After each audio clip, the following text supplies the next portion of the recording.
Faly miarahaba antsika rehetra amin'ny anaran'i Jesosy amin'ity alatsinainy faharoa amby folo ny volana aogositra ity.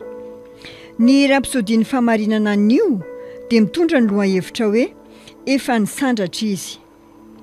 Ny ten'Andriamanitra fanokafana dia ao amin'ny Jaona toko faharoa amby folo andiny faharoa amby telopolo ka hatramin'ny fahatelo amby telopolo izay mivaky toy izao amin'ny anaran'i Jesosy. Ary izao raha sandratra hiala amin'ny tany dia hitaona ny olona rehetra hanantona ahy. Izany no nolazainy hanambara izay fahafatesana efa hiaretany.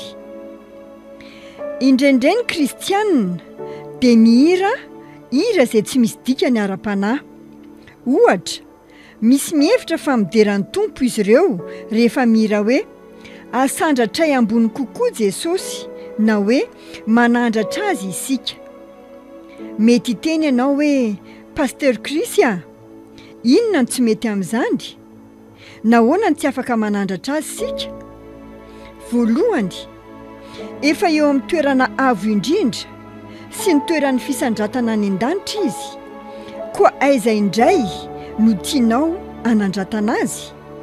Faharoa, raha ny aingam-panahinao hoe manandratra azy na manandratra azy ho ambony kokoa, izay avy amin'izay nolazaina ao amin'ny Jaona toko faharoa amby folo andiny fahavalo amby roapolo ka hatramin'ny fahatelo amby telopolo dia diso tanteraka ny fandraisanao ny voalaza eto.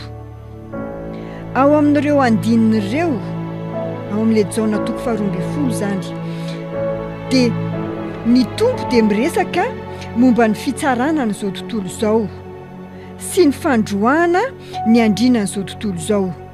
Dia hoy izy ao amin'ny andiny faharoa amby telopolo, ary izao raha sandratra hiala amin'ny tany dia hitaona ny olona rehetra hanantona ahy. Ny andiny fahatelo amby telopolo manaraka dia mirakitra mazava tsara ny toy ny nolazaina tamin'io fanambarana io. Izao ny voalaza ao. Izany no nolazainy hanambara ny fahafatesana izay efa hiaretany. Aleloia. Rehefa niresaka ny amin'ny fisandratany Jesosy dia ny fanomboana azy no tiany ambara fa tsy fanandratana azy, fanomboana. Noho izany ny fihirana hira toy izany dia tahaka ny miantso an'i Jesosy hankolaka indray hombona amin'ny hazo fijaliana izay mifanohitra amin'ny tena fototry ny finoana. Na dia milaza fanandratana an'i Jesosy aza ny tononkira mba hitarihana ny olona hanantona azy, ny fandikana toy izany dia tsy mijery ny votoatin'ny fanambaran'i Jesosy. Tena zava-dehibe ho anao ny mianatra sy mahafantatra ny soratra masina mba azahoana fatakarana lalindalina kokoa ny tenin'Andriamanitra. Azonao vakiana ireo andininy mitovy amin'izany ao amin'ny dikateny klasika amplified izay milaza hoe ary izao rehefa raha sy rehefa sandratra hiala amin'ny tany, izany hoe amin'ny hazo fijaliana, dia hitaona sy hisarika ny olona rehetra na ny jentilisa sy ny jiosy izany hanantona ahy. Izany no nolazainy hanambara ny fomba hahafatesany.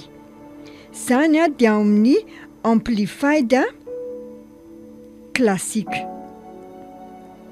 Hoy ny Timoty faharoa toko faharoa andiny fahadimy amby folo, mahazo toa manolotra ny tenanareo amin'Andriamanitra ho olona voazahatoetra dia mpiasa tsy mahazo henatra, mizara tsara ny teny fahamarinana. Ny fianarana ny teny dia hanampy anao ahafantatra ireo hira tokony iraina amin'ny fanompom-pivavahana mba hahafahanao mideran'ny tompo amin'ny fanasy ny fahamarinana arak'izay takiny. Noho ny tsy fisian'ny fahalalana mazava araka ny tokony ho izy dia maro ny mandeha amin'ny tsy fahalalana ary tsy mahazo ny tena fahamarinan'ny hafatra ao anaty Baiboly. Koa mahazo toa mitady sy mikatsaka ny fahalalana